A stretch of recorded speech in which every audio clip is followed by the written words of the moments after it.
orang dikawi itu ayatnya. Bismillah. Assalamualaikum warahmatullahi wabarakatuh. Alhamdulillahi rabbil alamin. Wa bihi nasta'inu ala umuri dunya waddin. Wassalatu wassalamu ala nabiyil mustafa wa ala alihi wa ashabihi wa man tabi'ahum bil huda ila yaumiddin. Wa ashhadu an la ilaha illallah wahdahu la syarikalah wa ashhadu anna Muhammadan abduhu wa rasuluh. Amma ba'du. Alhamdulillah, para hadirin wal hadirat, a'azani Allah wa iyyakum. Kembali pada pertemuan kali ini, pertemuan yang kedua terkait dengan pembahasan tentang sejarah para nabi, yang mana yang menjadi kitab rujukan dari bahasan kali ini adalah kitab Qasasul Anbiya'i, yang artinya kisah-kisah para nabi, karya Al-Imam Al-Hafidh Abul Fida Ismail bin Katsir, atau biasa dikenal dengan sebutan Imam Ibnu Katsir. Pada pertemuan sebelum ini terkait dengan pembahasan kajian sejarah para nabi yang diadakan bersama ikhwan, ya, teman-teman dari IG Sahabat Sunnah atau panitia kajian Sahabat Sunnah di Bojongsoang ini. Alhamdulillah telah ada pertemuan pertama untuk kajian sejarah para nabi ini, yang mana pertemuan yang lalu mukadimahnya, ya, dan kemudian juga sempat dibahas sekelumit tentang Nabi Nuh alaihi salam, yakni tentang namanya, bahwasanya nama Nabi Nuh alaihi salam itu nama nenek moyangnya adalah Ibnu Lamik. Jadi Nuh bin Lamik bin Mutawashlih dan seterusnya, ya, nama-namanya sukar untuk disebutkan karena nama-nama zaman dahulu. Kemudian pada pertemuan yang lalu pun kita sempat membahas bahwasanya antara Nabi Nuh alaihissalam dan Nabi Adam itu ulufun minas sinin, kata Ibnu Katsir, yakni sekitar ribuan tahun, ya. Sedangkan berdasarkan apa yang dikatakan oleh Ibnu Abbas, maka ini dengan kata-kata asyratu qurun, annahum kullum kanu alal Islam. Jadi kata Ibnu Abbas bahwa jarak antara Nabi Adam dan Nabi Nuh itu 10 kurun. Nah, kurun itu kemudian dibahaslah adalah generasi. Nah, di zaman dahulu orang itu kan umurnya panjang, tidak seperti zaman sekarang. Zaman dahulu bisa ratusan tahun. Oleh karena itu, kalau disebutkan 10 generasi atau 10 kurun, ini bisa mencapai ribuan tahun, kata Imam Ibnu Katsir. Baik, taruhlah itu hitungannya tidak pasti, yang jelas cukup lama gitu, ribuan tahun. Namun yang patut jadi perhatian di sini adalah bahwa antara Nabi Adam dan Nabi Nuh itu, kata Ibnu Abbas, kulluhum alal Islam, seluruhnya ada di atas agama Islam. Nah, mulailah tatkala di zamannya Nabi Nuh alaihissalam terjadi penyembahan berhala-berhala. Mulai terjadi penyembahan berhala-berhala. Nah, pada kajian kali ini topiknya atau temanya terkait dengan kajian sirah nabawiyah, kisah Nabi Nuh, ya, tentang ujian dan kemenangan dakwah tauhid Nabi Nuh alaihissalam. Jadi bahasan kita sekarang adalah tentang ujian, kemudian nanti ada kemenangan dari dakwah Nabi Nuh alaihissalam. Adapun ujian itu sendiri, para hadirin wal hadirat rahimani wa rahimakumullah, itu beliau mengalami ujian pada diri beliau, kemudian juga terkait dengan kehidupan keluarga. Nah, kehidupan keluarga yakni ujian terkait dengan istri beliau yang ternyata berkhianat. Dengan istilah dalam Al-Quran dalam surat At-Tahrim, fakhanatahuma. Jadi istrinya Nabi Nuh dan Nabi Lut itu khanatahuma, khianat. Karena khianat itu asal dari bahasa Arab, berkhianat. Maksudnya apa? Nanti insya Allah kita sedikit paparkan. Kemudian juga ujian yang menimpa Nabi Nuh dalam dakwahnya adalah ketika anaknya sendiri, anak kandung beliau, itu tidak beriman. Salah satunya, bukan semuanya, salah satunya tidak beriman. Dan Allah mengisahkan di dalam Al-Quran, ya, mengisahkannya bagaimana tatkala Nabi Nuh mencari-cari anaknya, tatkala ada banjir yang sangat besar itu. Insya Allah secara global kita tahu bahwasanya Nabi Nuh ini adalah kisah Nabi yang mana nantinya akan terjadi banjir yang besar. Dan kisah tentang banjir besar ini yang menenggelamkan seluruh planet bumi ini diyakini juga oleh ahlul kitab, oleh orang Kristen atau Yahudi itu diyakini. Bahkan sebagian arkeolog sekarang ada mulai mempercayainya, ya, karena kebanyakan yang arkeolog itu dari barat dan kebanyakan mereka beragama Kristen, itu tahu bahwasanya dahulu ada kisah tentang banjir yang menenggelamkan seluruh dunia. Maka para arkeolog ini tidak sengaja menemukan ada fosil di atas gunung. Artinya dahulu berarti ada ikan di gunung, padahal gunung bukan lautan. Ada ikan laut, fosil ikan laut tapi di gunung, ya, di atas gunung. Berarti sempat gunung ini terbenam oleh air. Itu dari segi fakta ilmiah istilahnya itu gitu. Tapi kalau dilihat dari kitab suci, ya sepakat Al-Quran menyebutkan ada itu. Kitab Injil, Taurat juga menyebutkan tentang kisah Nabi Nuh. Karena masyhur, nggak mungkin kejadian sealam dunia gitu tersembunyi kisahnya. Ini kan kejadian sealam dunia, begitu. Bapak Ibu rahimani wa rahimakumullah, ikhwan akhwat azani Allah wa iyyakum. Namun dengan ujian tersebut akhirnya Nabi Nuh pun menang. Jadi kan tema kajian sekarang ini ujian dan kemenangan dakwah Nabi Nuh alaihissalam. Namun di akhirnya Nabi Nuh alaihissalam dan para pengikutnya itu menang. Karena begitulah ketetapan dari Allah atau sunnatullah, bahwasanya wal aqibatu lil muttaqin. Jadi akhir yang baik atau istilah lainnya happy ending gitu. Jadi akhir yang baik itu lil muttaqin, bagi orang-orang yang bertakwa. Awalnya mungkin orang-orang yang beriman, bukan mungkin. Awalnya orang-orang yang beriman itu diuji, dihantam, diejek, dicemooh, dipersekusi gitu ya, diusir sana sini ketika berjuang dan sebagainya, dihimpit.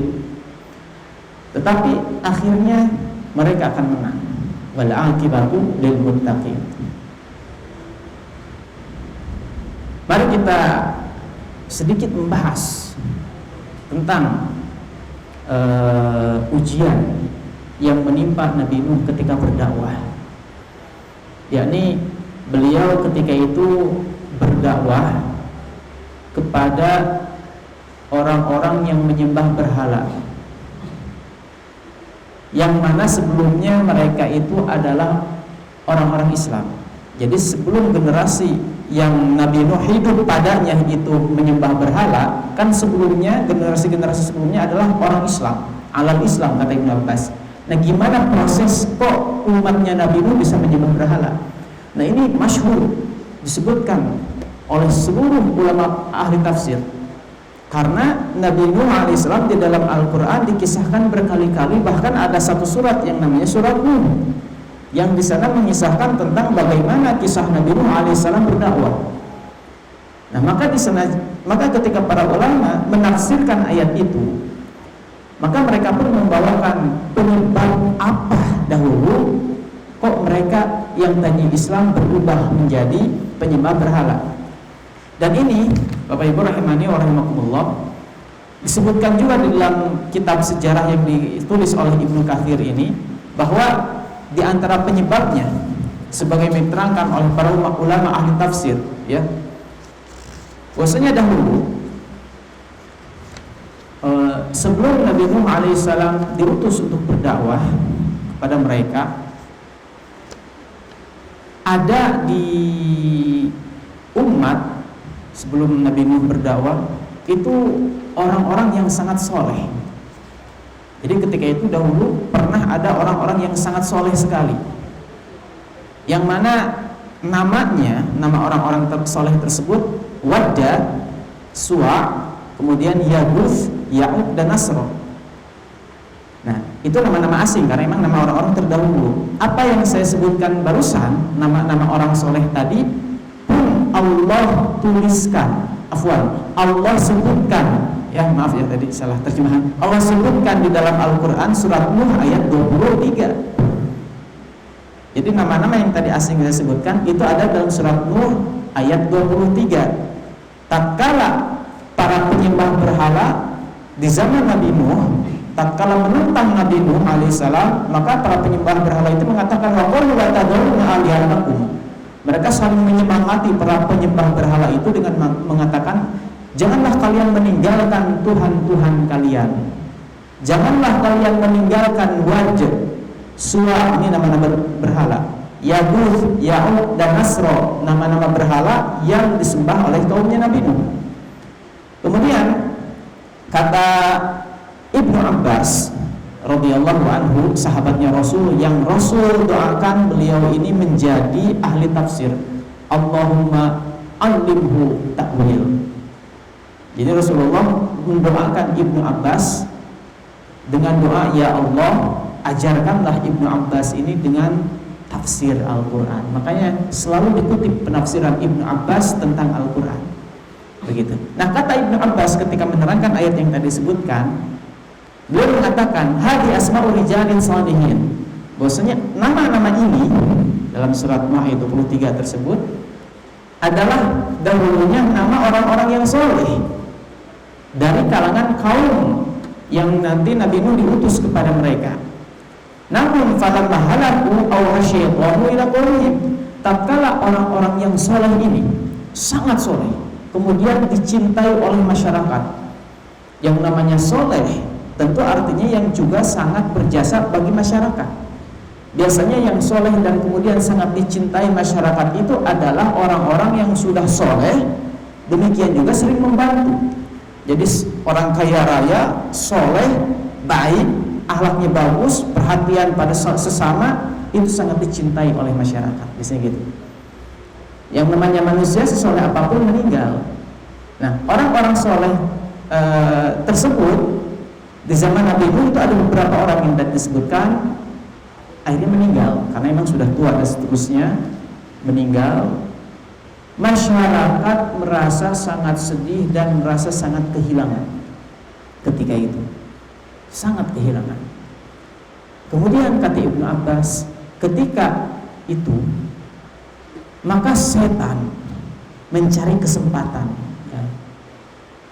Pada momen tersebut maka setan memiliki strategi gimana agar menyebabkan umat Islam ketika itu menyimpang akidahnya. Maka yang dilakukan oleh setan adalah memberikan auha itu kalau bahasa Arab ya diterjemahkan mewahyukan. Mungkin kalau bahasa baratnya ngahariwoskeun Jawa Barat membisikkan kepada manusia. Nah, nanti proses membisikannya itu disebutkan dalam riwayat yang lain. Bahwasanya kalau dalam riwayat yang lain bahwa setan ketika itu menjelma menjadi manusia. Karena setan Allah beri kemampuan bisa menjelma. Ngabungkeun gitu, menjelma.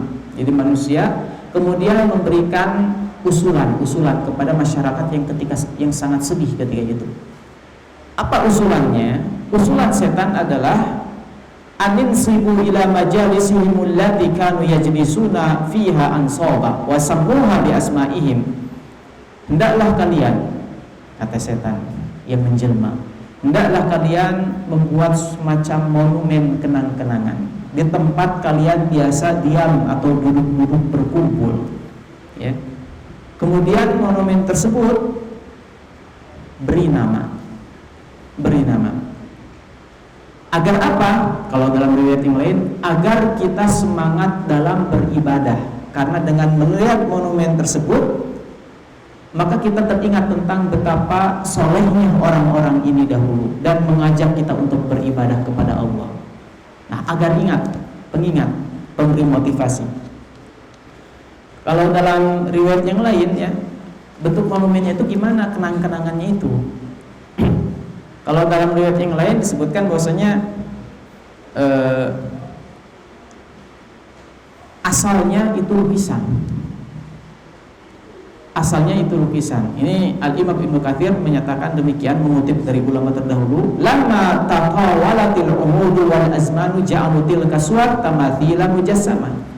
Jadi asalnya gambar, tapi semakin beriring waktu, semakin banyak usulan-usulan, semakin banyak usaha gimana memperindah kenang-kenangan tersebut, maka ja'alu tilka suwar, mereka menjadikan lukisan-lukisan itu menjadi patung-patung yang memiliki jasad. Tamasila mujassadah, patung-patung yang memiliki jasad. Dan nama patung tersebut ya nama orang-orang soleh yang dahulu dikenal, yang tadi disebutkan dalam Quran surat Nuh ayat 23, dan para ulama semuanya membawakan keterangan Ibnu Abbas ini. Begitu ya. Kemudian mereka pun melakukan demikian, dan falam tu'bad, kata Ibnu Abbas, itu tidak disembah karena sebagai tadi tujuannya sebagai pengingat. Hatta idza halaka ulaika. Nah, yang membuat lukisan atau patung-patung tadi, yang namanya zaman kan terus berlalu, semakin sepuh tua meninggallah yang membuat patung tersebut, tidak menyembah ketika itu, karena bukan tujuannya menyembah patung, tapi memberi semangat untuk ibadah. Kata siapa? Abdullah bin Abbas, yang tadi didoakan oleh Rasul untuk dapat memahami tafsir Al-Quran. Hatta idza halaka ulaika, meninggallah para pembuat patung tersebut. Wa tanassahal ilmu, biasanya kalau zaman semakin berlalu, itu ilmu agama biasanya semakin berkurang, orang semakin jauh biasanya gitu. Zaman dahulu gitu. Jadi orang-orang dahulu yang membuat patung itu tidak menyembah, tapi generasi selanjutnya kurang ilmunya.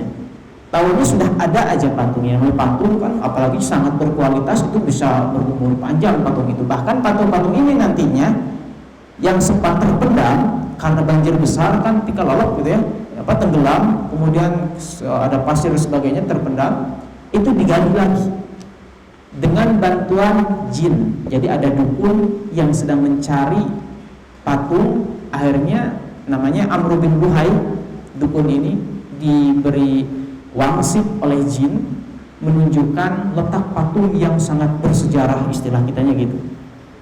Ternyata ketika ditunjukkan patung-patung ini yang terbenam setelah banjir besar, dibawa ke Mekah, disimpan di tempat-tempat strategis di Jazirah Arab, yang akhirnya nanti ketika Rasulullah SAW berdakwah, patung-patung ini yang paling besar di antara patung-patung orang jahiliyah yang Nabi Muhammad SAW dakwahkan nanti, ya, yang didakwahi oleh beliau.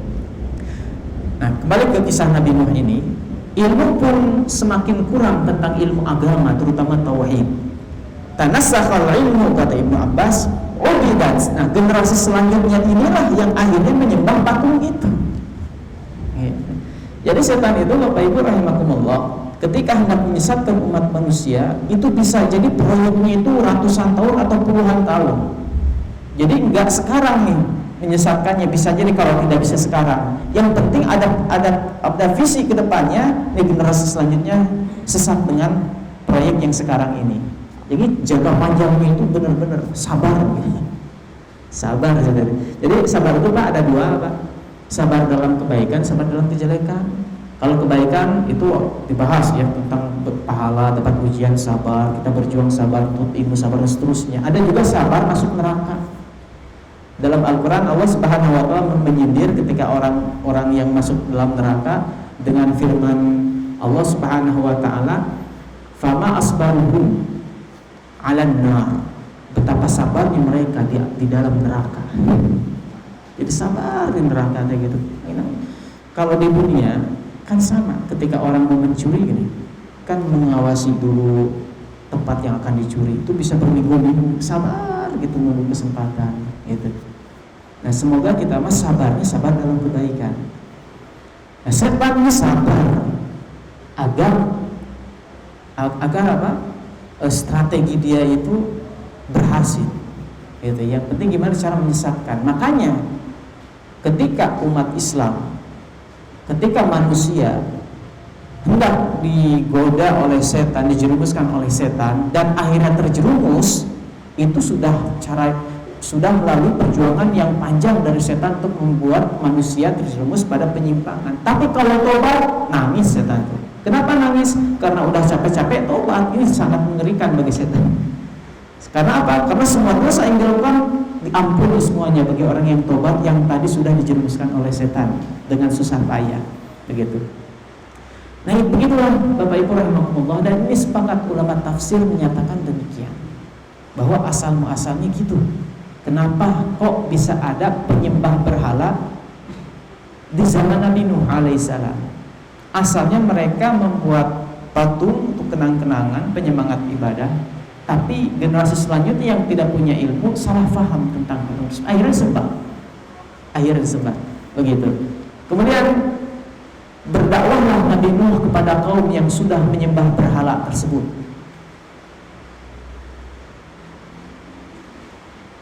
Terus berdakwah.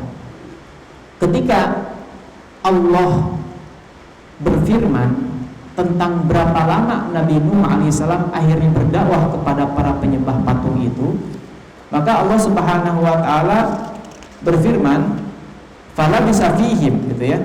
Bahwasanya di dalam surat Al-Ankabut ayat 14, "Fala bisa fihim alfasanatin illa khamsina ama." Maka dia Nabi Nuh alaihissalam itu tinggal bersama mereka kaumnya dalam rangka berdakwah.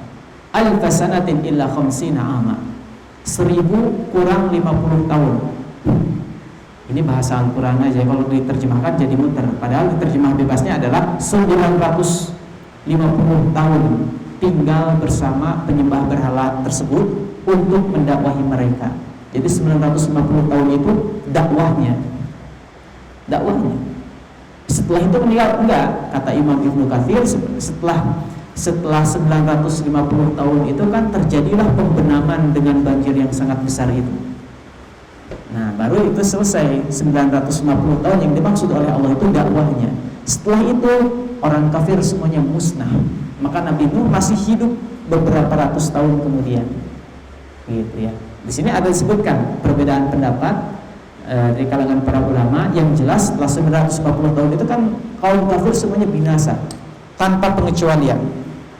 Yang akhirnya Nabi Nuh setelah itu hidup lagi. Karena begitulah Pak rahimakumullah, para pembela kebenaran itu akan tetap abadi. Tapi kalau para pembela kebatilan, suatu saat mungkin mereka berada di atas seolah-olah menang, tapi gak lama mereka turun, ya, mereka jatuh. Adapun pembela kebenaran terus ada. Ketika Nabi Nuh alaihissalam berdakwah, itu ujian yang menimpa diri beliau itu banyak sekali. Cacian, kemudian dianggap orang bodoh, dianggap orang-orang yang tersesat, gitu ya. Jadi perspektif orang kafir ketika ada para nabi yang menasihati mereka, itu menganggap para nabi itu adalah pembawa sial. Bahkan Nabi Muhammad SAW dianggap sebagai pembawa sial oleh pada orang-orang kafir Quraisy ketika itu. Dan juga para nabi sebelumnya dianggap pembawa sial. Karena apa? Karena orang-orang kafir udah nyaman dengan kekafirannya. Ketika ada yang memperingatkan, maka diejeklah dengan ejekan-ejekan yang tidak benar. Di antaranya dalam surah Hud, ketika Nabi Nuh berdakwah, maka orang-orang kafir itu mengatakan, "Ma naraka illa basyaran mithlana." Kami tidak memandang engkau, wahai Nuh alaihissalam, melainkan hanya manusia seperti kami saja. Wa ma naraka taba'aka illa alladziina hum aradhiluna badiyar ra'i.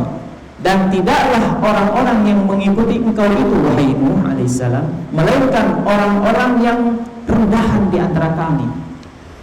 Jadi zaman dahulu para pengikut kebenaran, para pengikut para nabi dianggapnya itu orang-orang rendahan. Hampir sama seperti sekarang umat Islam dianggap umat terbelakang, umat-umat lemah akal. Bahkan di sini badiyar ra'i itu tuduhan orang kafir kepada para pengikut Nabi Nuh. Bahwasanya para pengikut Nabi Nuh itu orang yang akalnya itu pendek, hanya lekas percaya saja tanpa riset. Istilahnya gitu, istilah kita sekarang. Jadi badiyar ra'i itu akalnya pendek, cuman dibohongin dikit ngikut aja gitu.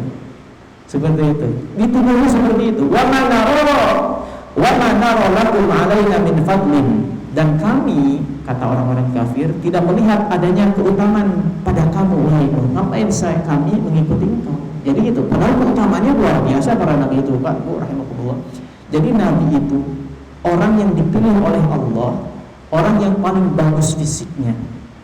Fisiknya paling bagus, hatinya paling bagus, jiwanya paling kuat.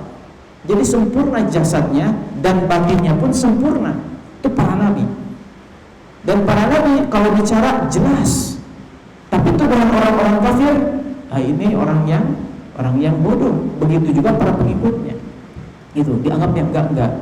Bukankah kita Bapak Ibu rahimakumullah ketika mengikuti kebenaran karena dalil yang jelas, baru kita ikut. Nah, di sini dibahas oleh Imam Ibnu Katsir, para pengikut kebenaran pada hakikatnya tidak pendek akal.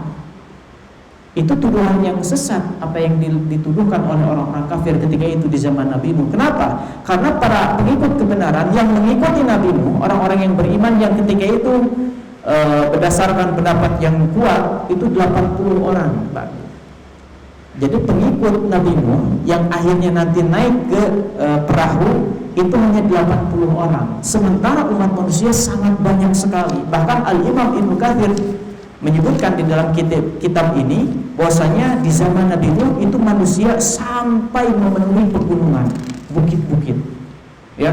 Qala Imam Malik, berkata Imam Malik dari Zaid bin Aslam bahwasanya ahli dzalika zaman qad balagha ahl wal jabal. Itu umat manusia pada saat zaman Nabi Nuh alaihissalam itu sampai memenuhi gunung-gunung. Itu sangat saking banyaknya. Tapi yang beriman cuma 80. Nah, para pengikut kebenaran ini mengikuti Nabi Nuh karena sudah merasa jelas benar Rasul. Kalau seandainya bukan karena melihat kebenaran yang jelas, mereka tidak akan mau mengikuti kebenaran. Karena apa? Karena lingkungan tidak mendukung. Masyarakat tidak ikut kepada Nabi Nuh. Bagi yang pandangannya duniawi, kan tidak seru gitu, kok mengikuti minoritas gitu. Kok mengikuti minoritas? Apalagi suatu ketika Nabi Nuh diperintahkan oleh Allah untuk membuat perahu yang besar. Buat perahu yang besar di tempat yang mana ketika itu bukan daerah pesisir pantai, bukan lautan. Bahkan disebutkan di dalam riwayat-riwayat yang dibawakan oleh Imam Ibnu Katsir di kitab ini bahwa untuk membuat perahu persiapannya sampai ratusan tahun Nabi Nuh itu. Ratusan tahun maksudnya apa? Kan butuh kayu, sementara beliau tinggal di tempat yang kurang kayu, semacam padang pasir gitu. Makanya diketawain ketika membuat perahu, gimana caranya gitu. Akhirnya beliau menanam dulu pohon yang akan menjadi bahan nanti untuk membuat perahu besar itu. Kapal besar ya, kapal laut besar. Itu sampai 100 tahun. Jadi nunggu, karena emang umur ketika itu panjang-panjang. Nabi Nuh kan panjang, dakwahnya aja 950 tahun itu dakwahnya. Belum lagi setelah masa kehancuran orang kafir, setelah itu Nabi Nuh masih hidup lama. Misalnya seperti itu. Bayangkan ratusan tahun itu kemudian Nabi Nuh alaihissalam diejek secara fisik. Para pengikutnya diejek, tapi mereka bertahan. Nah, kemudian Bapak Ibu rahimakumullah, Nabi Nuh terus berdakwah. Bahkan Allah Subhanahu wa taala di dalam surat Nur itu mengabadikan bagaimana curhatnya Nabi Nuh kepada Allah Subhanahu wa taala tatkala berdakwah. Kata Nabi Nuh alaihissalam, di dalam surat Nuh, di antara apa yang beliau curhatkan kepada Allah, ini bahasa sederhana saja, maksudnya munajat istilahnya. Jadi ada orang menyendiri beribadah ketika sendiri, kemudian mengadukan segala masalahnya kepada Allah. Itu bagus dan tepat. Yang tidak tepat adalah mengadukan segala masalah ke media sosial. Tulis status begitu, adukan seluruh. Yang tepat itu adukan semua kepada Allah. Nah, Allah sangat suka dengan hal yang demikian. Makanya apa yang diucapkan, yang diadukan, dicurhatkan Nabi Nuh kepada Allah, Allah abadikan dalam Al-Quran dan kita bisa membaca untuk kita tiru seperti itu. Qala rabbi inni da'awtu qaumi layla wa nahara. Qala, berkata Nabi Nuh alaihissalam, kata Allah dalam Al-Quran, rabbi inni da'awtu qaumi layla wa nahara. Ya Rabb, ya Tuhan sesembahanku, sesungguhnya aku telah berdakwah, mendakwahi kaumku untuk kembali kepada agama yang benar, laila wa nahara, malam dan siang, mau malam mau siang, terus ya Allah aku dakwah. Falam yazidhum du'ai illa firara, dan tidaklah menambah kepada mereka terhadap dakwahku itu melainkan mereka semakin jauh. Jadi semakin aku berdakwah semakin jauh. Wa inni kullama da'awtuhum litaghfir lahum, dan aku ya Allah tiap kali aku mendakwahi mereka agar mereka engkau ampuni ya Allah subhanahu wa ta'ala, ja'alu asabi'ahum fi adhanihim, mereka malah menutupkan jari-jari tangan mereka ke telinga-telinga mereka. Jadi jari-jari mereka malah ditempelkan ke telinga, ditutupkan begitu ya. Wastaghshaw thiyabahum wa asarru wastakbaru istikbara. Bukan cuma itu ya, curhatnya Nabi. Bahkan mereka pun menutupkan pakaian mereka ke wajah mereka gitu. Bayangkan Pak, ketika kita bicara, kemudian lawan bicara kita malah berpaling gini aja, atau kumaha gitu ke sana kemari. Kita bicara lawan bicara gini atau main HP aja gitu ya. Kan terganggu gitu ya. Belum kalau kita berbicara serius nih penting, dia malah berpaling set. Kan betul-betul kerasa gitu, kita tidak enak. Ini gimana kalau kita dakwah agar mereka diampuni malah gini. Nah, ini sengaja ada, padahal kalau pergi aja gitu, tapi ini sengaja di hadapan Nabi Nuh gini. Terus baju beginiin. Nah, ujian dalam dakwah Nabi Nuh itu kapan? Siang dan malam terus-terusan 950 tahun.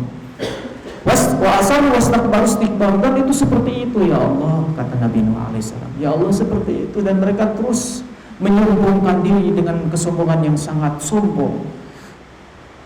Suma ini dakwah jihad, kemudian aku pun mendakwahi mereka dengan terang-terangan, dan juga aku mendakwahi mereka secara tersembunyi-sembunyi.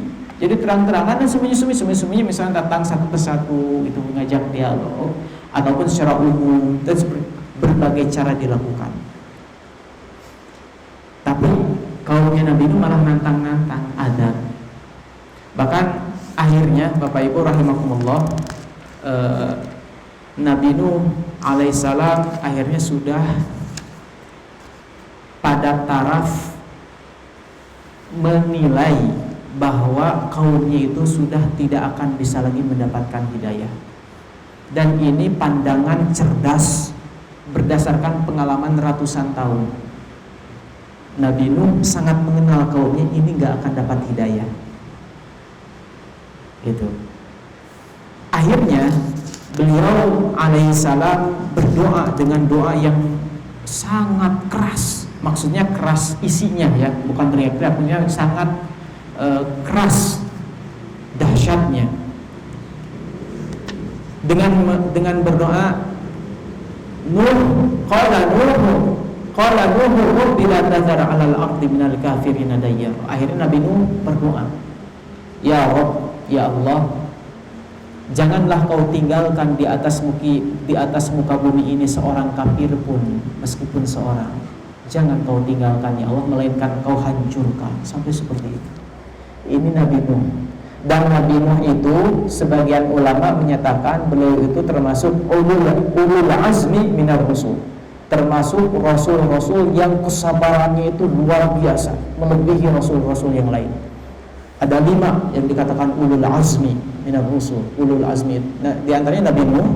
Nah, padahal para nabi dan rasul itu banyak, Pak. Rasul itu 313-an. nabi, kalau nabinya saja 124.000 kata Rasul sallallahu alaihi wasallam. Tapi yang dianggap ulul azmi oleh sebagian ulama ini 5 saja. Saking hebatnya kesabaran Nabi Nuh, ya Nabi Nuh, kemudian Nabi Ibrahim alaihissalam, Nabi Musa alaihissalam, Nabi Isa alaihissalam, dan Nabi Muhammad sallallahu wasallam alaihim jami'an. Nah, 5 ini yang terkenal orang-orang yang penyabar. Yang lain semuanya sangat penyabar, para nabi dan rasul. Tapi inilah 5 inilah yang melebihi kesabaran yang lainnya.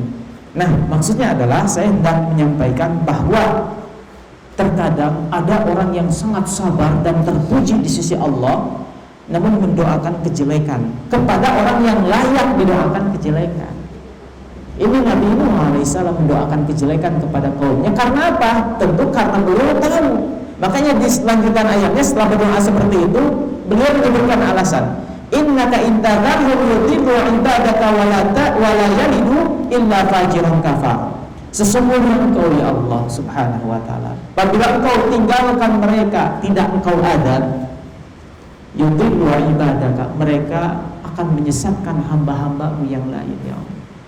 Nah ini, kalau yang ini udah gak bisa didakwahi ya Allah, yang minimal aku jangan mengganggu yang lain. Tapi dah ini mengganggu ya, membuat yang lain disesat kembali, ditarik oleh dia, oleh para penyebar kesesatan ini. Kemudian wala yalidu illa fajiran kafar, dan mereka ini ya Allah tidak akan melahirkan melainkan keturunan yang kafir juga nantinya kepada Engkau. Masya Allah, sampai menyimpulkan seperti itu. Dan beliau bukan sembarangan loh menyimpulkan. Para nabi itu orang yang paling, tadi saya sebutkan, lahir batinnya itu sempurna, makanya dipilih jadi nabi.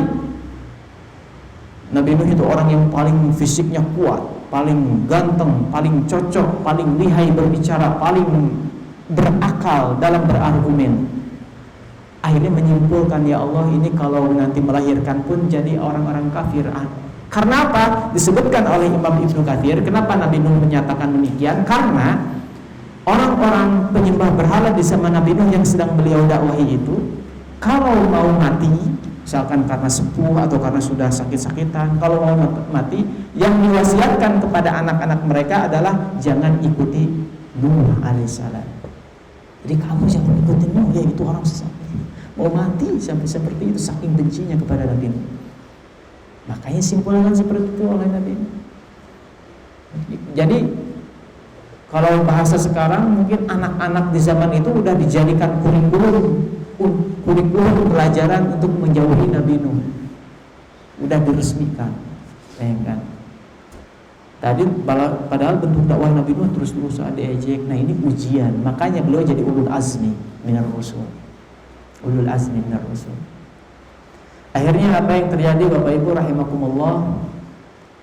Dan ternyata kaumnya Nabi Nuh itu selain ejekan-ejekan yang tadi juga menantang-nantang.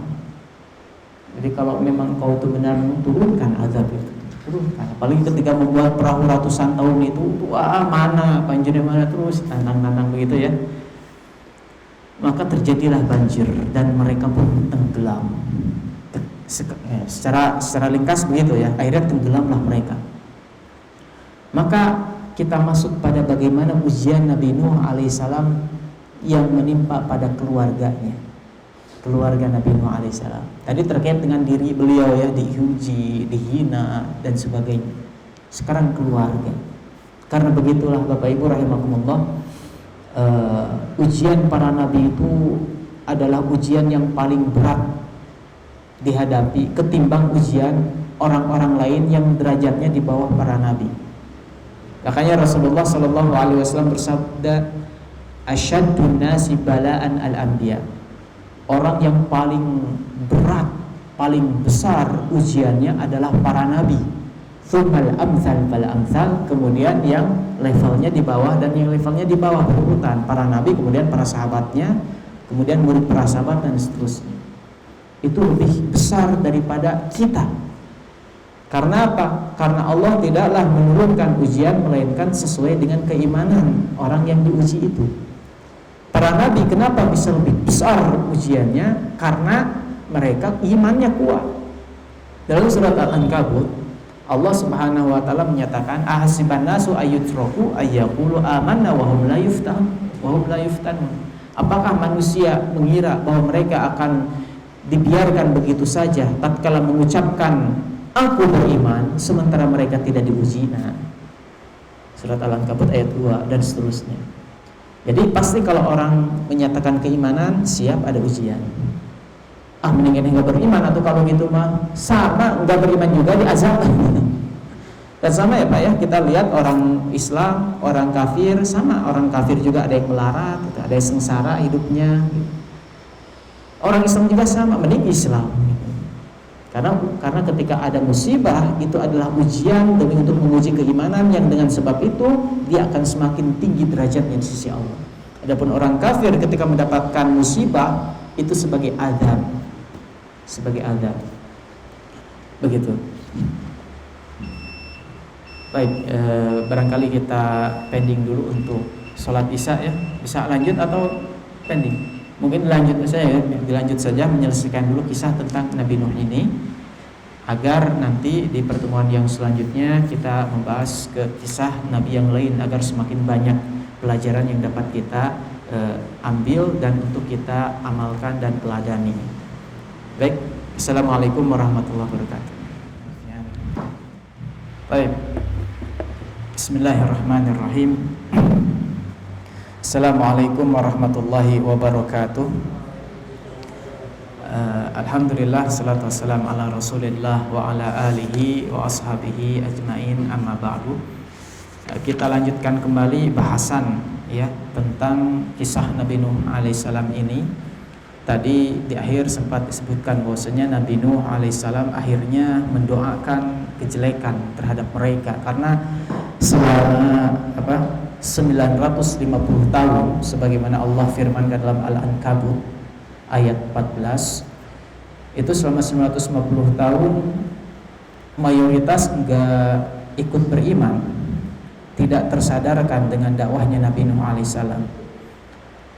Bahkan Nabi Nuh alaihissalam bahkan Al-Imam Ibnu Katsir menyatakan di dalam kitab Qasasul Anbiya ini bahwasanya wa kana kullaman qarada jilun wasaw min ba'dihim bi adamil imani bihi. Jadi pada setiap generasi orang-orang kafir yang didakwahi oleh Nabi Nuh itu, tiap kali mereka hendak mati sebagaimana yang tadi disebutkan, selalu memberikan wasiat kepada keturunannya untuk tidak iman terhadap Nabi Nuh, sampai seperti itu. Bahkan wa muharabatihi wa mukhalafatihi, dan mewasiatkan kepada keturunannya untuk selalu memerangi Nabi Nuh dan juga menyelisihi Nabi Nuh. Wa kana al-walidu idza balagha waladuhu wa aqila anhu kalamuhu wa wasahu, dan seterusnya. Dan ada dahulu, kata Imam Ibnu Katsir, apabila seorang apabila seorang bapak melihat anaknya sudah bisa memahami kata-kata bapaknya, maka sang bapak itu akan menasihati anaknya untuk tidak beriman kepada Nabi Nuh. Ya tadi seperti yang saya katakan, kalau bahasa sekarang udah jadi kurikulum pendidikan anak. Jangan ikuti Nuh alaihissalam, sampai seperti itu. Maka jangan heran kalau Nabi Nuh menyatakan demikian, innaka intadharhum yudhillu ibadaka wa la yalidu illa fajirun kafaro.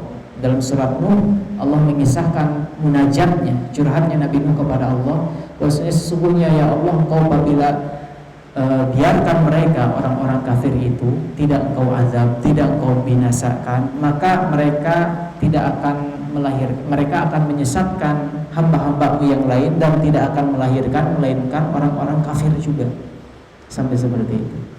Makanya doanya kejelekan ini setelahnya 950 tahun ya, setelahnya 950 tahun full dakwah, siang malam sembunyi-sembunyi terang-terangan gitu kan.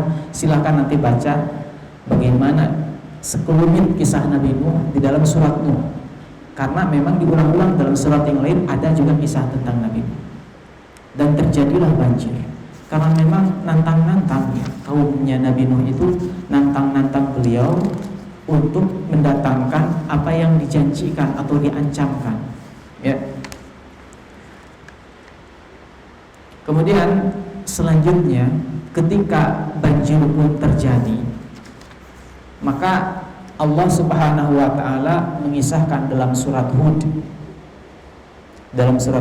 ayat 41 sampai 45 sampai 46 dan seterusnya panjangnya dari ayat 40 terkait dengan kisah terjadinya banjir di zaman Nabi Nuh. Kemudian Nabi Nuh alaihissalam mencari anak kandungnya yang tidak kunjung beriman. Ini ujian bagi seorang ayah. Lihat anaknya tidak seiman tuh mengerikan. Jangankan tidak seiman ya Bapak Ibu rahimakumullah, tidak sevisi, tidak setujuan saja kita udah agak was-was. Atau mungkin kita mau anak kita menjadi ini malah jadinya itu. Atau mungkin kita udah berusaha, udah jadi baik, udah hijrah kepada kebenaran, anak kita masih melakukan berbagai macam maksiat, tidak peduli terhadap agama, kan sangat menyedihkan. Nah ini bukan cuma maksiat terkadang orang bermaksiat, kan seringkali bermaksiat, tapi dia masih Islam, itu banyak terjadi ya. Dia orang Islam tapi penuh maksiat, itu banyak terjadi. Tapi ini mah anaknya kafir terhadap bapaknya sendiri yang seorang nabi mulia. Dalam surat Hud ini langsung kita ke ayat 42, Allah berfirman wa hiya tajri bihim fi mawjin kal jibal, dan kapal laut yang dibuat oleh Nabi Nuh itu akhirnya berlabuh di banjir yang besar itu, membawa Nabi Nuh alaihissalam dan pengikutnya. Ada beberapa riwayat, namun kita ambil yang 80, ya sekitar 80. Yang jelas itu sangat sedikit dibanding manusia yang sangat banyak ketika itu, tapi kafir. Saking banyaknya manusia ketika itu sampai memenuhi daratan dan pegunungan, kata Ibnu Katsir mengutip riwayat dari Imam Malik seperti yang tadi disebutkan. Berlabuhlah bahtera atau kapal laut tersebut. Wa hiya tajri bihim fi mawjin kal jibal, berlabuh di banjir yang besar itu dan di antara ombak-ombak yang sangat besar, kal jibal, bagaikan gunung. Jadi ombak itu kalau sangat besar itu seperti gunung gitu ya. Kalau di lautan, bagi yang pernah melaut, pernah lihat, saya belum pernah. Tapi saya iman kepada ayat ini, bahwa kalau di tengah lautan yang sangat luas sekali dan badai besar itu bagaikan gunung ombak itu. Wa nada Nuh, dan kata Allah Subhanahu wa taala, berserulah Nabi Nuh alaihissalam, berseru memanggil anaknya. Wa kana fi ma'zilin ya bunayya arkam ma'ana, dan ketika itu anaknya berada menyempal gitu ya, menyempil di antara banjir yang ketika itu ada satu gunung yang sedikit demi sedikit hampir terbenam, tenggelam dengan banjir yang emang berproses itu, gak langsung banyak enggak, tapi berproses. Nah anak ini ada di sebagian gunung sedang naik ke puncak gunung untuk menyelamatkan diri. Ketahuan oleh Nabi Nuh, yang ketika itu Nabi Nuh di atas bahtera atau kapal laut yang besar, diarahkanlah ke anaknya. Apa yang dilakukan Nabi Nuh alaihissalam ketika itu? Ya bunayya arkam ma'ana, wahai ananda, dengan bahasa yang halus bunayya itu ya bunayya gitu ya, wahai ananda, irkam ma'ana, naik bersama kami. Irkam ma'ana, naik bersama kami. Wala takum ma'al kafirin, janganlah engkau bersama orang-orang kafir, kata Nabi Nuh. Wala sa'awi ila jabali ya'simuni minal ma'. Anaknya ternyata kafir. Dan cara berpikir orang kafir itu materialistik. Jadi melihat ke yang kelihatan saja. Kalau banjir biasanya ia menyelamatkan diri, naiknya kemana? Naiknya ke tempat tertinggi, gunung. Dan dia lebih meyakini gunung yang akan menyelamatkan dia ketimbang Allah Subhanahu wa taala. Kata anaknya, sa'awi ila jabalin, aku akan berlindung ke gunung, ya'simuni minal ma, yang akan melindungiku dari air banjir besar ini. Kata bapaknya terus merayu anaknya. Qala la asimal yawma min amrillah illa man rahim. Tidak ada yang bisa melindungi, tidak ada penolong pada hari ini dari keputusan Allah untuk membenamkan seluruh dunia ini kecuali orang yang Allah sayangi. Ayo ke sini biar Allah sayang. Wa hala bainahumal mauj. Allah yang bisa dalam Al-Qur'an surat Hud ayat 43, 44 dan seterusnya. Maka kata Allah wa hala bainahuma, maka terhalangilah antara Nabi Nuh dan anaknya itu, dipisahkan oleh ombak yang besar, fakana minal mughraqin, sehingga akhirnya anaknya Nabi Nuh itu termasuk orang-orang yang tenggelam itu. Sampai di sana usaha Nabi Nuh alaihissalam ternyata tidak, dan Allah masih mengenangnya. Wa qila ya ardu bla'i ma'aka wa ya sama'u aqli'i wa ghidal ma'u wa qudiyal amru wastawat 'alal judi wa qila bu'dan liqaumil zalimin. Kemudian Allah berfirman wa nada nuhun rabbahu faqala, dan ternyata Nabi Nuh masih berdoa kepada Allah Subhanahu wa taala, Rabbi inna bni min ahli, wahai Rabb, sesungguhnya anakku itu yang sudah tenggelam itu dalam keadaan yang tadi disebutkan, itu adalah keluargaku ya Allah. Wa inna wa'dakal haqq wa anta ahkamul hakimin, dan sesungguhnya janjimu itu benar ya Allah, dan engkau adalah hakim yang paling bijaksana. Maksudnya apa? Allah Nabi Nuh alaihissalam sedang memohon kepada engkau bahwa kan Allah telah menjanjikan bahwa para nabi itu akan dikabulkan doanya gitu. Ini janji engkau akan mengabulkan doa. Itu anakku, keluargaku ya Allah. Sampai gitu. Tapi Allah berfirman, qala ya Nuh, wahai Nuh, innahu laisa min ahlik. Sebenarnya orang itu bukan termasuk keluarga engkau yang hakiki. Allah sanggah. Jadi kalau kaitannya dengan orang kafir, Allah sudah tidak akan mengabulkan meskipun Nabi Muhammad yang berdoa sallallahu alaihi wasallam. Seandainya Nabi Muhammad berdoa terhadap orang kafir untuk diampuni, tidak akan dikabulkan, karena sudah sangat benci Allah terhadap orang kafir. Sudah sangat benci. Makanya orang kafir itu Allah masukkan ke dalam neraka dan selamanya tidak akan pernah diangkat. Maka beruntunglah orang-orang yang beriman. Meskipun keimanannya tipis, tapi kalau masih ada keimanan, suatu ketika selamat dari neraka. Nah, ini Nabi Nuh diuji dengan anak yang seperti ini. Namun, Bapak Ibu rahimani wa rahimakumullah, itu ujian bagi beliau sebagai seorang nabi. Tentu hikmahnya sangat besar. Anaknya Nabi Nuh bukan itu saja. Karena sebagaimana orang-orang soleh pada umumnya, apalagi ini Nabi yang mulia, anaknya tidak satu.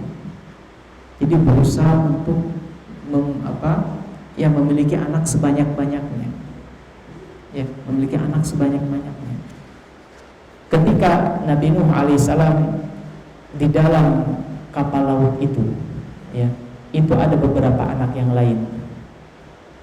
Di sini Imam Ibnu Katsir menyatakan bahwasanya di antaranya ada anak beliau yang lain yang namanya Sam, kemudian Yafith, kemudian Ham. Ya. Nah, itulah yang ada di bahteranya Nabi Nuh. Adapun yang tadi yang tenggelam itu namanya Yam. Nah, Yam ini kalau di kitab orang Kristen dan Yahudi atau Ahlul Kitab, kan mereka juga menulis kisah tentang Nabi Nuh. Itu namanya ditulis dengan nama Kan'an, ya. Itu yang dikenal di negeri kita. Kan'an ini anak Nabi Nuh yang kemudian mati dalam keadaan kekafiran. Itu satu. Namun ada anak-anak beliau yang lain. Maka dari itu ini sebagai ujian. Dari semua anak yang dimiliki orang-orang soleh, kadang diuji oleh satu anak yang bandel gitu. Kalau Nabi Nuh di kafir anak. Namun Bapak Ibu rahimakumullah, anaknya Nabi Nuh alaihissalam ini yang satu diuji dengan kekafiran satu anak, namun Allah Subhanahu wa taala mengganti dengan anak-anak yang lain yang merupakan asal muasal dari seluruh bangsa di dunia ini. Meskipun di kapal laut yang dibangun Nabi Nuh itu ada juga orang-orang beriman lain yang selain dari keluarganya Nabi Nuh, kan ada puluhan yang tadi disebutkan. Itu semuanya ternyata setelahnya selamat dari banjir dan banjir pun mereda, mereka akhirnya kembali ke dataran. Semuanya tidak memiliki keturunan kecuali anak-anaknya Nabi Nuh. Sehingga akhirnya umat manusia selanjutnya adalah keturunan dari Nabi Nuh alaihissalam melalui anak-anak beliau itu. Ya, disebutkan di sini bahwasanya dari 3 anak tadi maka muncullah bangsa-bangsa. Seperti tadi ada nama Nabi Nuh, kata Imam Ibnu Katsir, yang namanya Sam. Maka dari Sam ini nanti akan turun bangsa Arab. Keturunannya itulah yang jadi bangsa Arab. Wa Faris wa Rum. Demikian juga bangsa Persia dan Romawi, Eropa. Kemudian ada anak Nabi Nuh yang namanya Yafith. Dan dari Yafith inilah nanti bakal lahir bangsa-bangsa asal muasal bangsa Turk, kemudian Saqalabah, kemudian Ya'juj dan Ma'juj. Itu dari Yafith. Kemudian ada yang namanya Ham dari anak Nabi Nuh tersebut. Maka dari beliau inilah nanti akan ada bangsa Kipti, kemudian bangsa Sudan itu di Afrika, ya, orang Afrika. Kemudian bangsa Barbar. Bangsa Barbar itu yang ada di Maroko, Tunisia gitu ya. Kalau Sudan itu berkulit hitam, kalau Barbar itu hampir sama dengan orang Arab biasanya di daerah Tunisia, Maroko. Kipti itu orang Mesir asli. Orang Mesir asli kan asli bukan Arab, tapi bangsa Kipti. Lalu kemudian ketika Islam masuk ke sana, mulai bangsa Arab menyatu di sana, gitu. Dan sekarang sudah menjadi bahasa resmi orang Mesir. Dulu bukan bahasa Arab di Mesir itu. Baik, itulah. Jadi ketika Allah uji dengan satu anak, kalau memang bersabar dan tetap berada di atas kebenaran, nih ayahnya, Allah ganti dengan anak-anak lain yang menjadi sumber kehidupan, menjadi sumber kebaikan yang lain. Begitu. Dan Bapak Ibu rahimahullah, Nabi Nuh juga diuji dengan istrinya yang tidak beriman. Seperti yang tadi sempat disebutkan ya, bahwa di antara istri Nabi Nuh, di antara ujian yang menimpa Nabi Nuh itu adalah istrinya. Itu di dalam surat At-Tahrim disebutkan bahwasanya Allah Subhanahu wa taala ketika membahas tentang permisalan orang-orang yang kafir, yang mana orang kafir itu kalau tidak Allah beri hidayah, maka mereka tidak akan mendapatkan hidayah meskipun dia itu adalah orang kafir yang berbaur dengan orang Islam. Jadi kenapa nggak masuk Islam gitu? Padahal itu orang Islam tinggal nanya tentang Islam, maka teranglah kebenaran.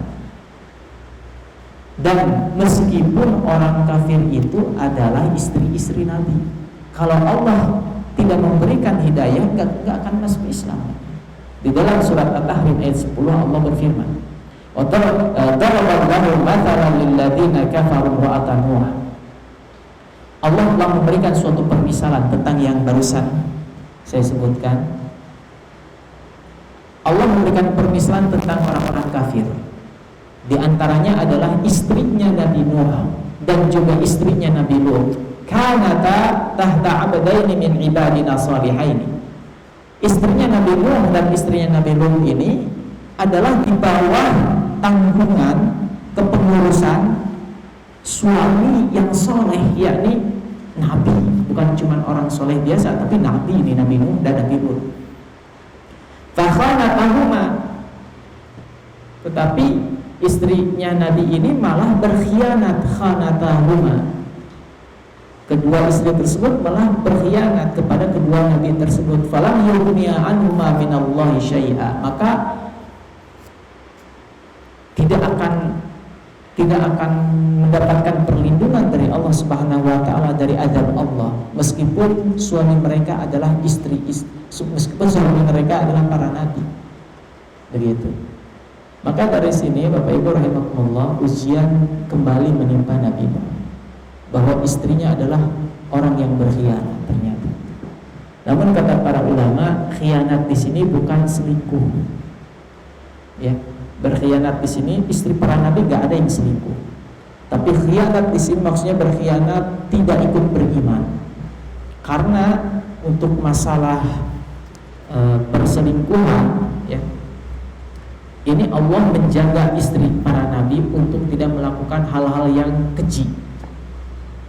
Karena kalau mereka melakukan hal yang keji kan tidak pantas dengan nabi. Tapi kalau masalah keimanan kadang berbeda, ini sebagai ujian.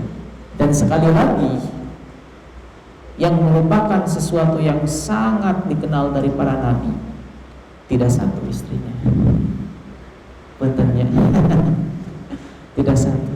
Tapi ini cukup sebagai ujian yang besar. Itu. Maka dari itu Pak Bu rahimahullah, hikmahnya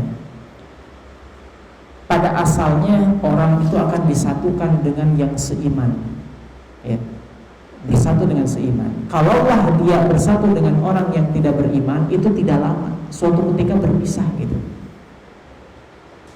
Demikian juga jodoh istri atau suami kita.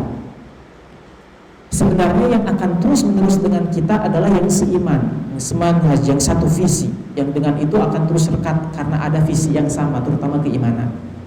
Nah, kalau Allah takdirkan ada laki-laki soleh, jodohnya menikah malah dengan perempuan yang tidak baik, bisa terjadi pernikahan sebagai ujian, tapi itu gak lama, suatu ketika berpisah. Baik itu berpisah karena kematian, meninggal duluan misalkan istrinya, atau karena perceraian, begitu ya. Yang selanjutnya Allah ganti dengan yang lebih baik, yang mana dengan pasangan yang baik itulah mereka akan masuk surga. Sehingga Allah berfirman, udkhulul jannata antum wa azwajukum tuhbarun. Masuklah kalian ke dalam surga, kamu dan juga pasanganmu akan diberikan kebahagiaan. Jadi gitu. Jadi jodoh yang sampai nanti bertemu dan tetap bersama sampai ke akhirat, cinta sehidup sesurga. Sehidup sesurga, bukan sehidup semati. Sehidup semati kan kalau hidup terus bersama, pas mati ya dadah gitu, berpisah gitu. Gak ada kan orang yang suami istri misalkan istrinya meninggal kemudian ikut mati juga, ikut bareng, kecuali pemahaman yang menyimpang. Kalau zaman dahulu ada sebagian agama, karena sebagian agama kalau suaminya meninggal istrinya ikut dibakar kan, ngaben ya, ngaben. Nah, sekarang dilarang pemerintah. Kalau dulu masih ada.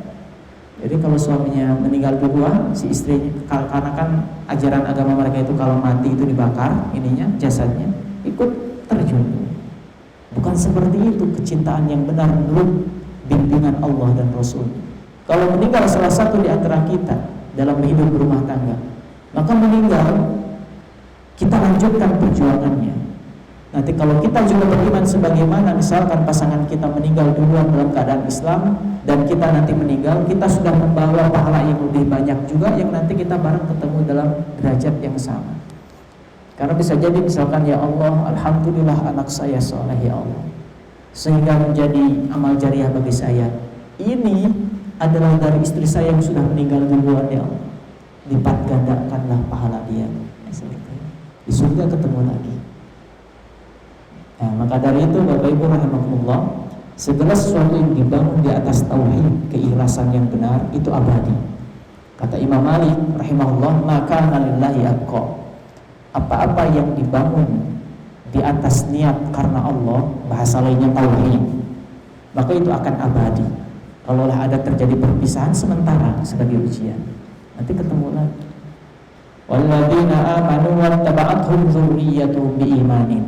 Allah dalam surat At-Tur mengabarkan kepada kita, dan orang-orang yang beriman, demikian juga yang keturunannya, demikian juga nenek moyangnya sama-sama beriman, alhaqna bihim dzurriyyatahum, maka kami akan pertemukan kembali nanti di akhirat dalam keadaan saling mengasihi, bukan saling bermusuhan. Begitu. Nah, barangkali itu kisah Nabi Nuh alaihissalam yang bisa saya sampaikan gitu ya. Adapun detail sejarahnya itu tentu lebih baik dibaca di buku kisah Nabi Nuh, karena saya lebih kepada hikmah yang dapat kita ambil gitu ya. Hikmah-hikmah yang dapat kita ambil dari sejarah dakwahnya perjuangan Nabi Nuh, yang dari sini dapat kita ketahui bahwa akhirnya Nabi Nuh alaihissalam itu menang.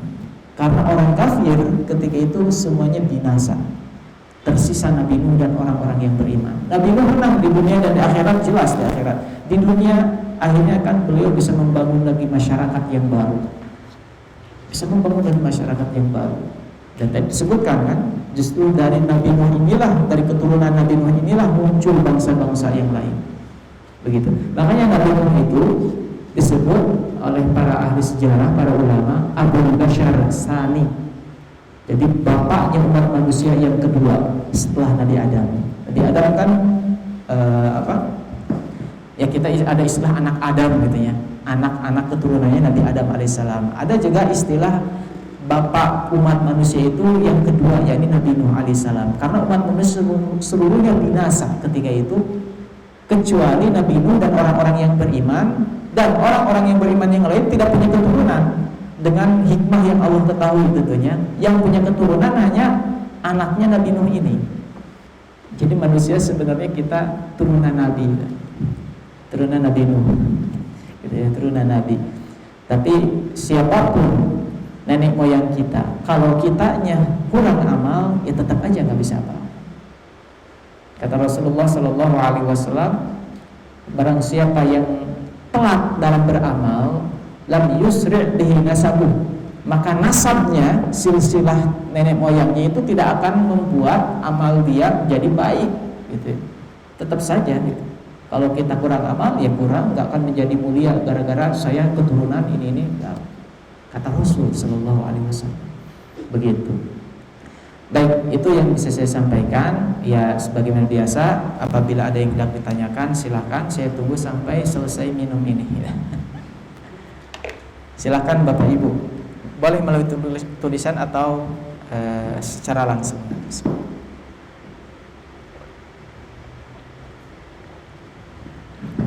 Alhamdulillah, jazakumullah khairan. Kalau tidak ada pertanyaan kita tutup. Barangkali nanti ya, karena besok insya Allah ada Ustadz juga yang mengisi. Nah, bisa ditanyakan kembali kalau tiba-tiba teringat apa yang harus ditanyakan gitu ya.